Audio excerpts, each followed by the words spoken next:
अबू हुरैरा रज़ी अल्लाह ताला अन्हु फरमाते हैं कि मैं 20 खजूरों को लेकर नबी अलैहिस्सलातु वस्सलाम के पास जाता हूं और दुआ की दरख्वास्त करता हूं, या रसूलल्लाह इसमें बरकत की दुआ कीजिए।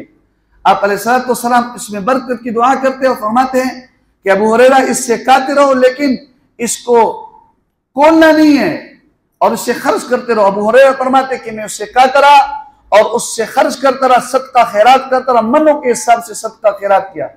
नबी अलैहिस्सलाम का जमाना गुजर जाते, खत्म नहीं होते हैं। अबू बकर सिद्दीक रज़ी अल्लाह का जमाना गुजर जाते, खत्म नहीं होते हैं। हज़रत उमर रज़ी अल्लाह ताला का जमाना गुजर जाते, खत्म नहीं होते। मैं सदका खैरात भी करता हूँ, खाता भी हूँ। हज़रत उस्मान रज़ी अल्लाह ताला का जमाना आते हैं, फिर भी खत्म नहीं होते। लेकिन जिस वक्त हज़रत उस्मान रज़ी अल्लाह ताला को शहीद किया जाता है तो वो तेला मुझसे गुम हो जाता है। वो फरमाते हैं वलिन्नासि हम्मुन वली हम्मान फक़्दु जिराबी व मौत उस्मान।